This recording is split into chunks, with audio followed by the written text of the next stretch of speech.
Let's enjoy a great time of Bible study from one of our great Sunday school teachers. Thank you for tuning in. All right, we're going to get in. We're still diving in Numbers this morning. We're in Numbers 11, so we've skipped ahead a couple chapters from our last lesson. If you'll remember, Numbers is the book of counting, right? It was a census. It was a census of Israel. There were two censuses, one at the very beginning, and one is sort of, I believe, that as they got to Mount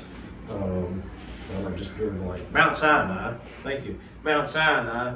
They did another count. Remember, they were counting all the battle-ready, battle-worthy men, and it was somewhere a little over 600,000 is what the count was, if you're curious. But they were basically counting all those men who could fight, and that was for good reason, because what we're going to have to do when they entered the Promised Land was to fight, right? God wasn't just going to hand it to them. He was going to be with them, and the hand of God was with them. But he was going to make them fight for it, and they were going to have to earn it. There were about seven peoples in there they would have to battle to get into the Promised Land. But before we get to when they make it into the Promised Land, if you'll recall from last week, we remember that they left Egypt after the Passover, took them a little journey to get to Mount Sinai, roughly about a year's time, 11 months or so. And they got there. Of course, we know the Lord gave them the commands. The Lord gave them kind of the Mosaic laws. We know it. And then from there, they headed out to the Promised Land, right? And they got there. They made it to the Promised Land. History kind of says it's about a 12-day journey to get to the Promised Land. They get to the plains there right outside, plains of Moab, right outside of the Promised Land. And they send spies in to check out what's going on, as you would do when you're trying to enter a new country. Do you remember how many days the spies were in there? 40. 40 days. Spies were in there 40 days. There were 12 of them. Does anybody remember what happened when the spies came back?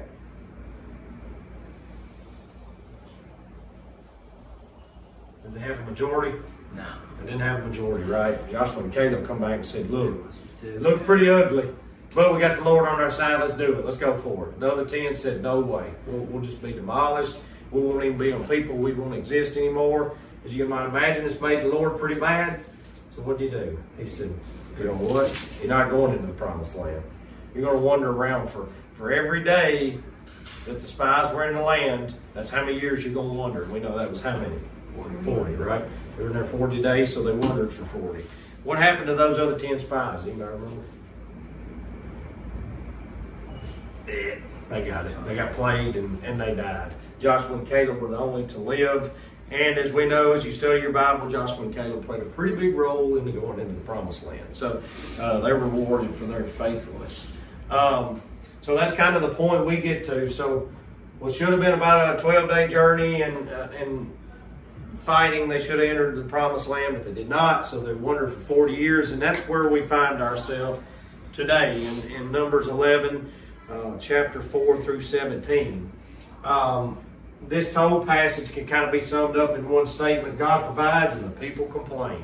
What does that sound familiar? We're going to talk a little bit about how that applies to us in modern times, but first let's look at how Israel was provided from God, but yet that still led them to a road of complaining. So if somebody's got chapter 11, verses 4 through 17, plow through that if you would, and we'll kind of break it down and discuss what it means for us. The rabble within began to crave other food, and again the Israelites started wailing and said, if only we had meat to eat. We remember the fish we gave in Egypt at no cost, also the cucumbers, melons, leeks, onions, and garlic. But now we have lost our appetite. We never see anything but this manna. The manna was like coriander seed and looked like resin. The people went around gathering it and then ground it in a hand mill or crushed it in a mortar. They cooked it in a pot or made it into loaves, and it tasted like something made with olive oil. When the dew settled on the camp at night, the manna also came down. Moses heard the people of every family wailing at the entrance to their tents. The Lord became exceedingly angry, and Moses was troubled. He asked the Lord, why have you brought this trouble on your servant? What have I done to displease you that you put the burden of all these people on me? Did I conceive all these people? Did I give them birth? Why do you tell me to carry them in my arms as a nurse carries an infant to the land you promised on oath to their ancestors? Where can I get meat for all these people? They keep wailing to me, give us meat to eat. I cannot carry all these people by myself. The burden is too heavy for me. If this is how you're going to treat me, please go ahead and kill me. If I have found favor in your eyes, and do not let me face my own ruin. The Lord said to Moses, bring me 70 of Israel's elders who are known to you as leaders and officials among the people. Have them come to the tent of meeting that they may stand there with you. I will come down and speak with you there, and I will take some of the power of the Spirit that is on you and put it on them. They will share the burden of the people with you so that you will not have to carry it alone. All right, thanks for reading that long passage there, but it covers a lot of ground. So we'll talk a little bit about, and we have talked about it before, but we'll got some different faces probably since then a long time ago. We'll talk about kind of what the manna was, what it was to the people, and how they viewed that, and then how all this came about with Moses and asking for help from God, and two different approaches of how God is approached, and we'll talk a little bit about that. But let's start in verse 4. There's quite a few. I looked at like 3 or 4 translations of this, but like my ESV says the rabble, I think it says, and I think that's what. Are you an ESV too? What are you doing?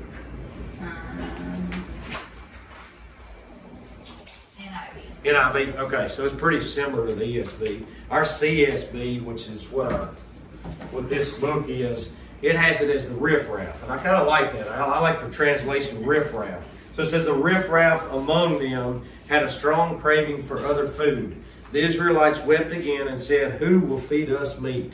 So does anybody know what they're referring to as the riffraff here? I mean, I know what my Southern definition of riffraff is, but when the Bible's talking about riffraff or the rabble, what is that we're talking about here? What is Moses writing about? Troublemakers. Pretty much. Yeah, it was pretty much troublemakers. And who were these troublemakers, I guess, is the real question.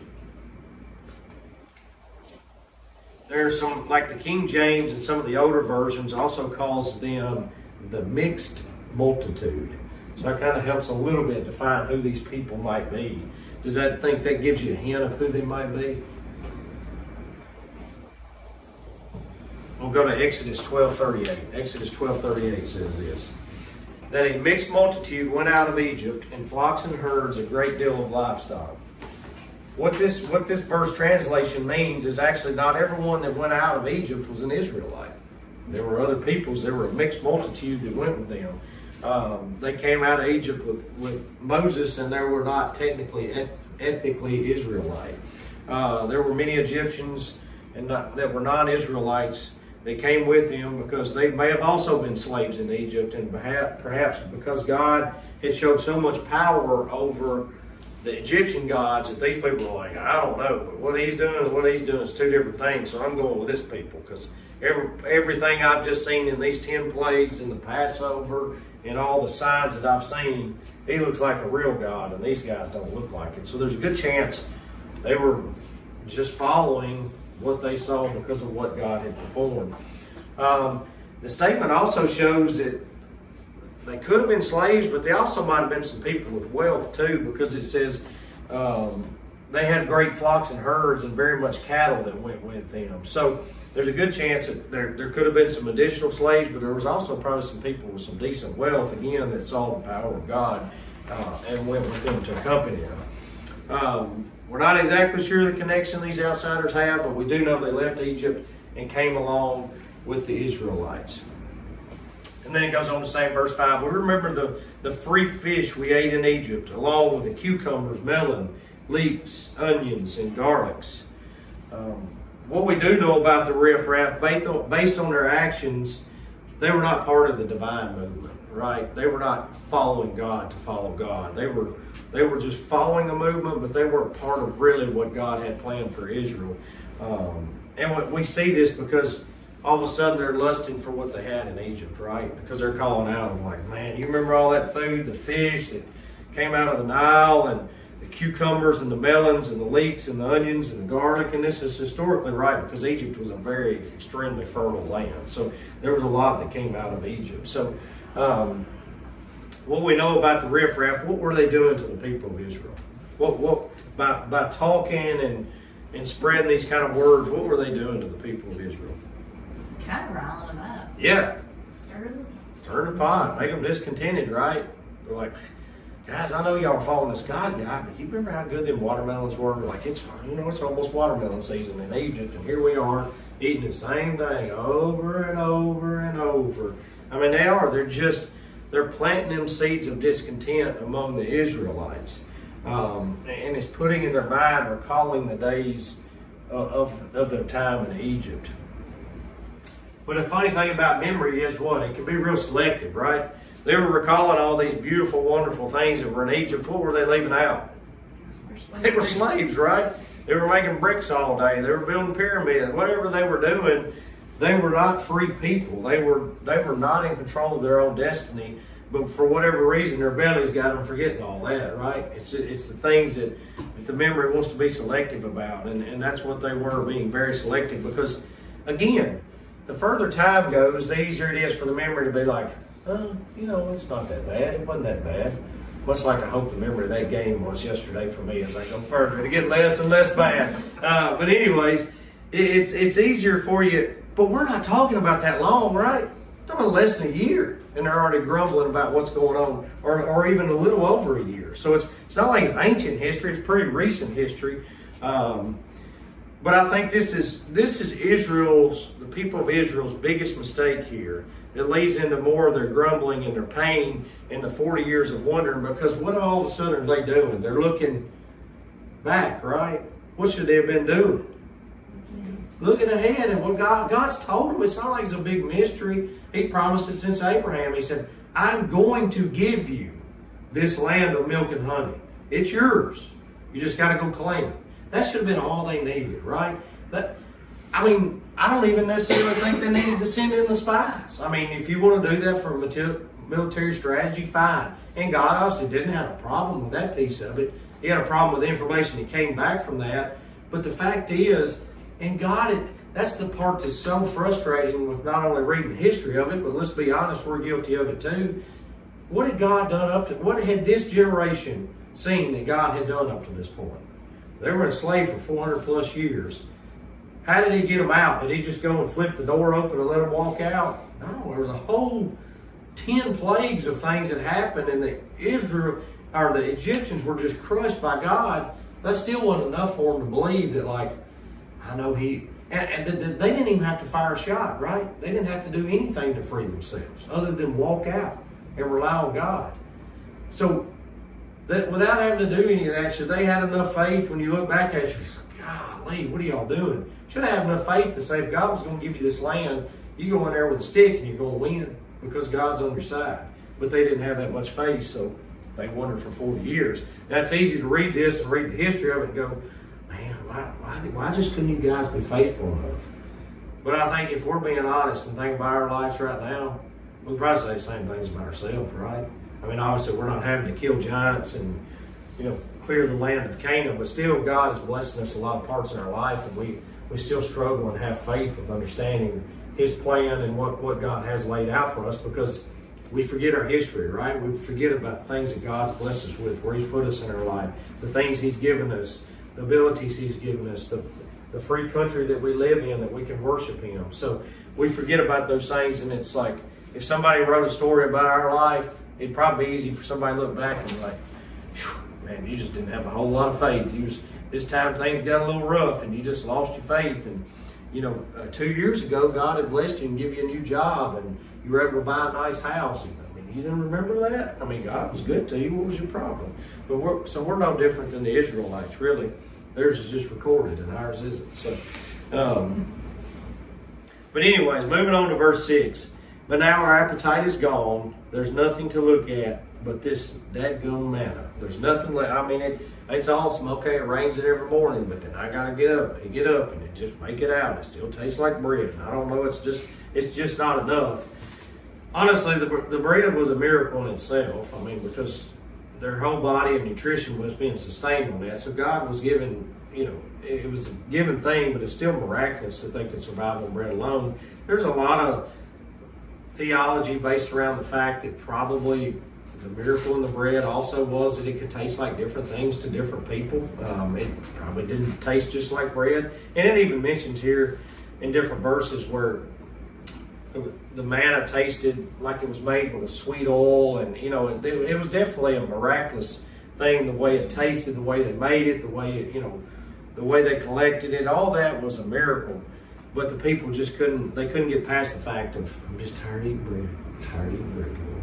Well, there's a reason you're eating bread every day, because you didn't do what the God had told you, so you got to do this for 40 years. But again, they don't see that. They just say they're tired of it.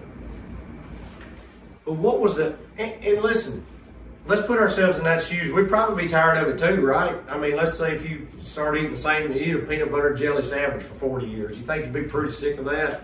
I mean, I love peanut butter and jelly, but I mean, that would get old really quick. So it's not that they have like, man, I'm tired of eating the same thing over. It's about how they approach it, right? It's about how they take it. They don't even take it to the Lord. It's just how they start complaining about it.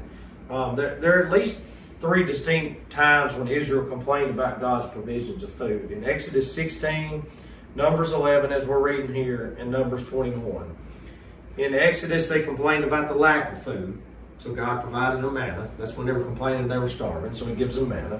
In Numbers 11, we're reading here, they're just tired about the lack of variety. And in Numbers 21, again, we see they're just dissatisfied with manna all around. They're just done with it. But what they failed to see was God as a provider for them and a Savior. That's what they were failing to see here, that without that manna raining down every day, they just would have died. They didn't see it as a provision from God. They were just tired of it. It's like, well, if it stops raining manna, what happens in the wilderness? You die, right? And they just failed to see that. Because after all, like I said, it was their fault they were in this predicament to start with. We get to verses 7. The manna resembled coriander seed, and its appearance was like that of bedlam. The people walked around and gathered it off the ground, and with grinding stones crushed it into a mortar, then boiled it in a cooking pot and shaped it into cakes. It tasted like pastry cooked with the finest oil. That was what I was talking about earlier. When the dew fell on the camp at night, the manna would fall with it. So let's talk about a few quick facts that we've covered before, but it's probably worth mentioning again. Quick facts about manna. Manna was given by God every single day. Does anybody remember? There was one day that was left out, right? Does anybody remember? It was the Sabbath, right? It didn't rain manna on the Sabbath. What happened the day before the Sabbath? Does anybody remember? It rained. It come down in a double share, so they would gather enough to feed themselves on the Sabbath as well. It appeared in the morning. It was like dew on the ground, and then they would go gather it up, which is also miraculous, because if it's falling on the ground, it's dirt and everything else in it. So God separated it and kept it separate from the things of the earth. It was pure. And it would always, and it says this in Exodus chapter 16, after they collected, was there just piles of manna laying everywhere? You think about that, if it rained manna for 40 years, there'd be a lot of manna laying around, right? But just like the snow, it did what? Melted away. It tells us that in Exodus 16, it would just melt away late in the morning. It was collected on a family by family basis. You collected only what you needed for your family for that day, because God would provide again the next day. So every family collected their own manna. If they tried to keep it the following day, it would spoil instantly. That was in Exodus 16, because God did not want them to store it up. He wanted them to rely on Him to provide it the next day. Again, except for the Sabbath day when it was gathered double shared. It was prepared in a variety of ways. It tasted kind of like a pastry prepared with oil. It was a very nutritious provision. Most people compare it to like a modern day pancake or donut, how they prepared it. Which, if you could have had to live on donuts for 40 years, that's right. I mean, we could maybe do that. I mean, pancakes and donuts. I mean, if you had pancake pantry every morning, that'd be pretty good. But it provided all the nutrition that Israel needed for the long journey in the wilderness for 40 years. And it was eaten for 40 years. And the day they entered the land of Canaan, it stopped. That was the last day. Instantly, that next morning, it stopped and never rained manna again. So, when we get into verses 10 here, we see a quick change from the Israelites complaining about their provisions to Moses taking his problem to God of the people of Israel. And I think this is where we see two distinct ways of how God's approached in this passage. And we see two distinct reactions from God about how He approaches each of those individuals and handles them. So let's kind of dive into Moses. What's going on with Moses? So Moses heard the people, family after family, weeping at the entrance of the tents. The Lord was very angry, and Moses was also provoked. My translation says provoked. What was God and Moses' relationship like? What have we studied about Moses in the past? About how him and Moses got along? Probably biblically one of the strongest relationships that the Lord had, right? Even to the point of him being able to see, Moses asked to see the face of God. He said, "You can't see my face, but I'll let my glory pass in front of you and hide you in the cleft of the rock." So him and Moses were tight. I mean, Moses wrote the first 5 books as we know of the Bible and really started what we would know as the Bible. It was the 5 books that the Jews lived by. Still do. They still hold those. The modern day Jews hold 5 books of great importance. So we know that Moses and God were tight. I mean, from the time he preserved him and as a baby and saved his life to the time he called him in the burning bush, I mean, he was one of the titans of faith for sure. And this is part of the reason why, because we always see that God and Moses are always sort of in lockstep with how they think about the people of Israel. There were many times God was ready to smite them, right? And Moses would go to him. There's biblical examples. Moses would go and plead, "Please, just let me deal with them. Let me talk to them." And God would listen to Moses. He'd say, "Okay, all right, fair enough. I'll let them live this time, but you got to get them straightened out." That happened on more than one occasion. So the fact that tells you all you need to know about that relationship. The creator of the universe, if Moses could go to him and say, "Wait, just give me some more time, give me more time." He said, "Okay, fair enough." We know how that relationship is. And we see that because God was what with the people of Israel? He was mad, right? And we see Moses was provoked too. He was mad too. They were in the corner like, I'm pretty mad at him. Me too. I mean, so we see that God and Moses align on this. So Moses asked the Lord, "Why have you brought this trouble on me to your servant? Why are you angry with me? And why do you burden me with these people?" Why was God so angry and Moses so displeased with the Israelites? Just on the surface, why were they so mad at him? They were just complaining. I think we talked about earlier, they forgot all that they had in Egypt and they're just complaining just because. It's easy, isn't it? I mean, how easy is it to complain? I mean, you think about it. It is so, and I think we would all admit this, and I'll be the first to admit it. For some reason, it sometimes seems harder to compliment people, doesn't it? It just always hard to find the words to say, "Hey, you did a good job." And I'd say even as your marriage goes along and gets longer, it's harder sometimes to compliment your spouse. I mean, it shouldn't be, but it gets harder to find those words of compliments. But buddy, I tell you what, the first thing goes wrong, it's easy to complain. "Oh, I see you didn't unload the dishwasher, did you? Okay, I think it was your turn to unload the dishwasher." "No, it wasn't. I wasn't my turn. Well, you didn't put the thing in there, and you didn't put the little stuff in there. It's supposed to make all the water come off of it. I don't even think that stuff works. I think that's a total sham. Whatever that little squirt is, and that little every time I had dishes out, there's still water on it. So somebody's making millions off of it. I think it's just dyed water is all. That's a rant for another day. See, I'm complaining. That's my don't be like me. But no, it really is. It's so easy to complain, but on the same token, it's so hard to compliment. So it's easy just to say, "Man, I'm so sick of this, man. I'm tired of it. It's great. It rains every morning. All I got to do is go outside my tent, scoop it up, and go back in and fix it. But man, it sucks. I'm tired of it. I don't want to be anymore." So it's easy to be that way.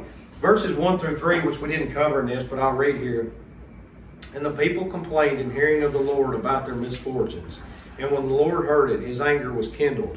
And the fire of the Lord burned among them and consumed outlying parts of the camp. Then the people cried out to Moses, and Moses prayed to the Lord, and the fire died down. So the name of the place was called Taberah, because the fire of the Lord had burned among them." So literally, before we got into verse 4, the people started complaining in verses 1 through 3, and the Lord set the camp on fire. And we can assume some people burned up in there. It's the outer skirts of the camp. What did Moses do? "Lord, please stop the fire. Let me talk to them, please stop it. Lord, stop the fire." And then we get into verses 4 and we carry on. Okay, well, you set us on fire and that wasn't cool, but let me complain about something else. I'm going to complain about the manna coming down from heaven.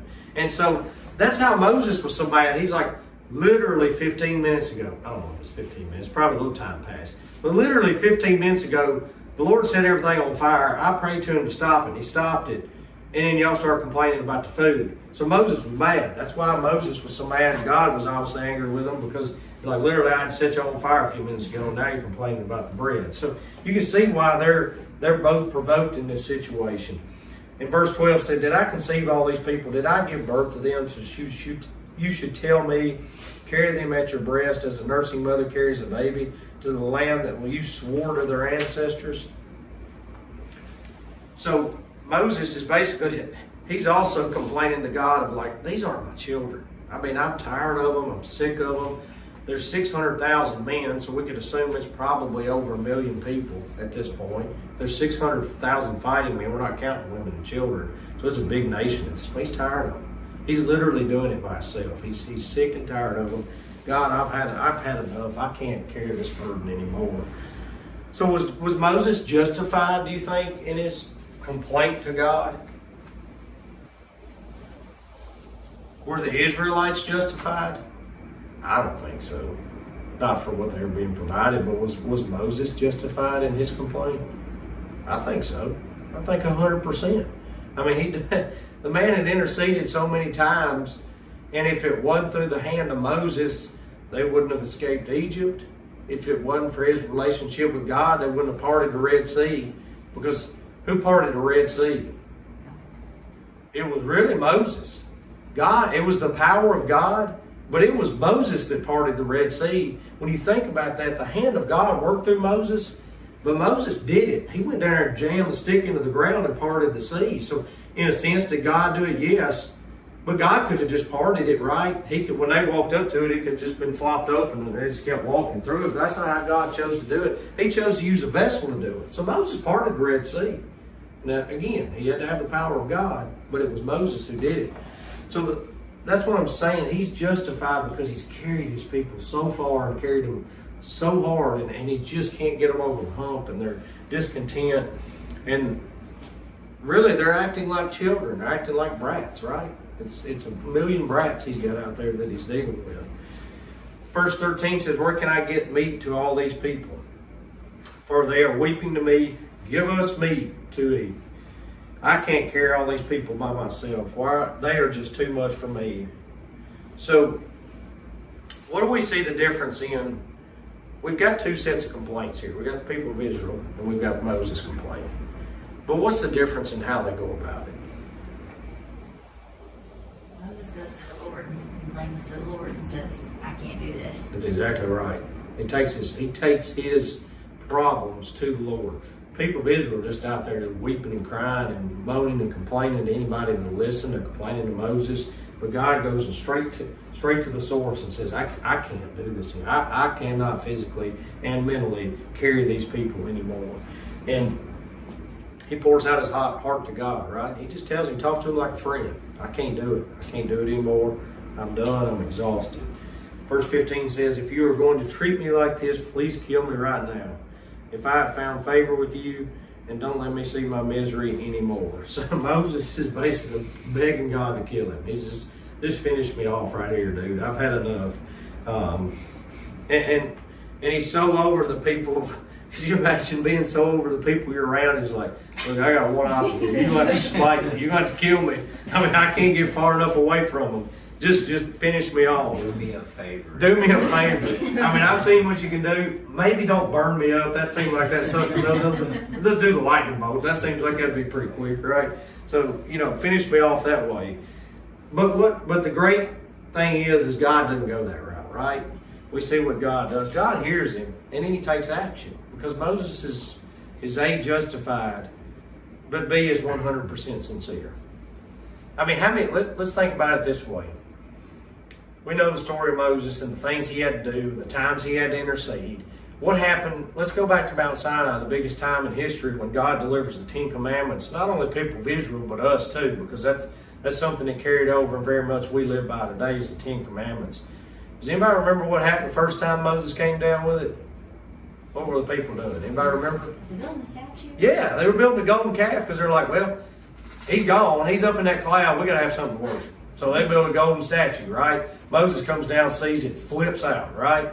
Breaks the 10 Commandments, has to go back up to God and be like, Need that second copy. yeah, it's like, hey, yeah, did you put a copy of that by any chance? You got a copy machine up here? I know, like, time doesn't matter to you. You got a Xerox up here? So, and again, there was punishment for Moses for that, but he was extremely angry with the people. But again, Moses intercedes on their behalf. Let me get down there and get everything straightened out. So, my point is how many times along the road could Moses have said this? Probably 50, right? There's probably times that are not written in the Bible that something happened and he was mad about. But he doesn't. He keeps churning along. So I think sincerely when he got to this point in Numbers 11, he was toast. And God knew it. He said, man, I've done all I can do for these people. And the beautiful thing about Moses is, what's he say?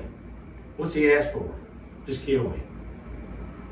Wouldn't it have been easy just to be like, hey, could you just wipe them out? Like you've tried to do it a few times and I've stopped you. Let's go ahead. Let's time 112. That's enough. You can wipe them out. But he doesn't do that because he deeply loves these people, and he not only that, but he understood the mission God gave him all the way back to the burning bush, and it was to get him to the promised land. So it wasn't like Moses said, "Hey, you go ahead and wipe them out." He said, "Man, look, just kill me.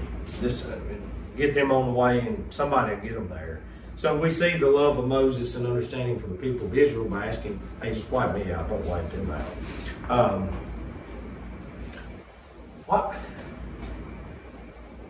When you think about all the heartache and the pain that Moses went through, why do you think God chose Moses? You think, and this is sort of Moses' moment of like, why did you choose me, God? Why did you choose me for this task? Why do you think God chose Moses? And there's no right or wrong answer. It's just kind of speculation. I think humble and simple and just following his family. Yeah, absolutely. Probably one of the most faithful in the Bible, honestly. There's a lot of years. We're talking like, there's 40 years in the desert he wandered with them. Also, Moses spent a lot of time in the wilderness. Where did he go when he left Egypt? The wilderness, right? He was on his own, and then God called him 40 years later out of a burning bush to be like, I need you to go back to Egypt. It's like, man, I don't know. I've been doing okay for 40 years. They hadn't found me. They hadn't sent the posse after me, and I've found a pretty good hiding spot, so maybe I should just stay here. No, he didn't. He followed God's command and went back to Egypt, freed the people. Then it's like, well, you did that 40 years in the wilderness. How about 40 years with 1 million complaining people? Well, that sounds great, God. Let's do that. That sounds awesome. And what do we know about Moses? He didn't get to what? He didn't get to enter the promised land either, did he? He died before he entered it. That was part of the punishment God laid down. But so, yes, absolutely. He had some kind of uncanny ability to follow the will of God. Honestly, he might have been the only person walking the planet Earth that could have done it, right? God knew that. Obviously there probably wasn't, or he might have chose somebody else, or might have made a party of 2 maybe. Now Aaron was there and helped him a lot, but it's still the story is centered on Moses' and God's relationship for the most part. But Well, and I think it goes back to that concept of, he doesn't call the equipped, he equips the called. Yep. And just, I think he obviously knew Moses' true heart, even if Moses didn't know it. yeah, for sure. I think there's another big part of this too is Moses had a real interesting background that made him have the ability to lead the people of Israel because obviously the biggest part of the story was breaking them out of slavery, right? Well, who knew Egypt better than Moses, right? Where did he spend most of his early formative years? I mean, he floated down the river. You think it was accident that he landed, with a family of royalty? No, God put him in there to understand how the hierarchy of Egypt worked because God already had the plan in place to free his people. But he had to have the vessel. So all that happened with Moses, I mean, the current could have shifted one way and he floated on down and went over a waterfall and that was the end of Moses. It could have happened like that, but God didn't. He got hung up in the reeds and was found by royalty and grew up in the palace. So he had that distinct, and then he would spend that time. You think it's an accident that after he left Egypt and had fled Egypt that he spent 40 years in the wilderness? Is that a coincidence? Exactly 40 years in the wilderness? No.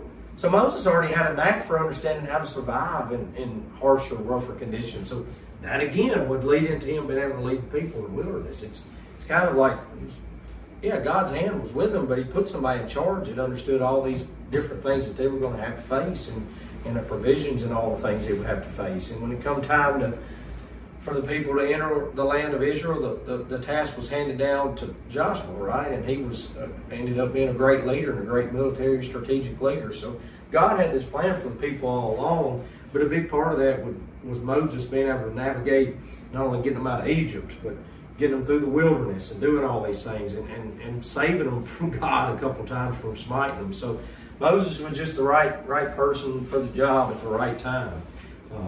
And again, humanity owes him, and Christians owe him a debt of gratitude, because if it wasn't for the nation of Israel, we wouldn't be here. The Gentiles would have never, the line of Christ would have never happened, and the Gentiles and the church would have never been born. And so, again, he was the right person for the right. And to Jessica's point, he doesn't call the qualified; he qualifies the called. So, and we see, just kind of wrapping up, the 70 elders are appointed. Verses 16 and 17, the Lord answered Moses, "Bring me 70 men from Israel, known to you as the elders and officers of the people. Take them to the tent of meeting and have them stand there with you. Then I will come down and speak with you there. I will take some of the Spirit who is on you and put the Spirit on them. They will help you bear the burden of the people so that you do not have to bear it by yourself." So we get to see God give Moses an instant solution. I'm going to build you a leadership team that's going to help these people. And most scholars believe this is the first Sanhedrin. There's some debate about it, but there's a lot of scholars and theology people that believe this is the first Sanhedrin that is formed to kind of lead the people. Ironically, what would the Sanhedrin be known for? A couple thousand years later, what were they known for? Remember? Who was the people that charged Jesus? Yeah, the Sanhedrin is the one where Jesus was illegally charged of the crime of blasphemy. So, just an interesting little thing there. But God heard Moses cry out, and he answered with 70 men to help him carry the burden. And again, we see not only how two different complaints are presented to the Lord, but we see how the Lord answers to different ways that they're brought to him. How did God respond to the complaints and the requests? We responded to Moses positively, right? He said, "Hey, I hear you. I'm going to give you 70 men. I'm actually going to put the Spirit on them. Not just 70 men to lead, but I'm going to give them my same Spirit to help them lead in a just and callous way." Now, how did he respond to the people of Israel? Well, if you read on, God does provide a meat in the ways of quail. If you get into, if you go on down to like verses 31, and all we got to do is read the title. It says, "The Quail and the Plague." So you can imagine what happened there. He gave them meat, and boy, did he give it to them. If you don't believe, when somebody cuts you off in traffic and you want a policeman to be up there for instant karma? Well, God was into that too. He gave him instant karma. He said, "I'm going to give you meat." And there was quail coming from every direction. But before that quail even met their teeth, they were all hit with a plague. And they had to suffer because they wanted that meat. So we see that how God approached the two different ways of the complaining and moaning and groaning, and the complaint of, "I need some help, God. I can't do this by myself." And we see the two different responses. But two takeaways, I think, from this that are important, that apply to us today. Number one, God is extremely approachable. The creator of the universe, does he have office hours? No. He's approachable anytime, anywhere. And it's all how you approach him. We see this with this. How you approach God matters, and how you bring things to him matters. But the reality is, I don't know if any of y'all work at a big company, but can I, as a regular employee, can I just go in there and kick the CEO's door open and say, "Hey, Chief, you got a minute?" Now, maybe somebody works at a company like that. If you do, you're blessed. But most of the time, that's not really how that works. You got to go through your boss, the secretary. Then you get he's a little bit, he can't. So you get all that a lot of times in big organizations. But literally the creator of the universe, Do you even have to schedule an appointment? No, you just literally hit your knees and open a line of dialogue. And, oh, okay. Yeah, I'll listen to what you got to say. So that's the point. Is like it's hard for us to fathom that the man, the whatever being that created it all, is just literally it's an open door 24/7. As long as you're drawing breath, he'll listen to you. So that's the point. Is he's got the greatest, literally the greatest open door policy in the known universe. And the second thing I think we can take away from this, it goes all the way back to the beginning of this passage, is be careful of how the people around you influence you. Because all this was brought on by what?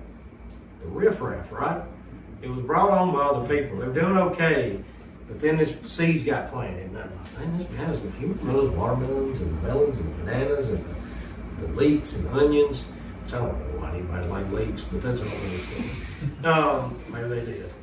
But the point is what happened that happens to us? They got in a daggum echo chamber, right? Everybody knows what echo chamber is. You find yourself listening to only people that agree with you, which is not a healthy way to live, as we've seen in our country in this past week, right? People in some bad echo chambers and things get spread around, and lies get spread around, and people start thinking things that are just simply not true. And that's what the Israelites were guilty of. And as we see what happened to them, it did not end well for them. Just as it has not been going well for us being in these same echo chambers. So we can be guilty of hearing what we want to hear and hearing the things we want to hear and feeding that machine. And that's a bad way for us to live. And I think God knew all this was going to happen with the way things are going in society, because he'd already laid it out in the Bible, right? And the same story has been told over and over. One thing about history is it repeats itself. And it's repeating itself over again. But the good thing is we know from the Bible too, is it not only tells us history, but it tells us future, right? Because it's only going to get so bad before what happens? It's going to come back, right? You know, it feels a heck of a lot sooner now than it has forever. Maybe it's because I'm getting old and I'm dealing with my mortality, but man, it's sure, I'm getting to be the old man on my lawn, but it sure feels like it's, if you get into Bible prophecy a lot, and at some time we probably will in this class, but there's a lot of lines being drawn and a lot of connect the dots happening with a lot of things you read in Matthew 24, in the 70 weeks of Daniel, all some deep studies. And I challenge you to start studying some of that, get you some commentaries, because the Lord maps it out. Just as he laid out the things in the Old Testament would happen that all came true, and the whole Old Testament prophecies leading to Christ, and every bit of that come true, and Christ fulfilled every single prophecy that was in the Old Testament. We've got that same prophecy in the New Testament about how the Lord, how he's going to turn for his church and he's going to come back. So that's all I got this morning. Any questions, thoughts, anything to add? Nothing? Stephen, you lead us out in prayer? Dear Heavenly Father, thank you for bringing us here today to dive deeper into your word. Thank you for Brother Kyle and his message. Deep, it's impactful. May we have the faith like Moses in you and enjoy the bread that you give us daily. Dear Heavenly Father, be with us as we go through this week and help us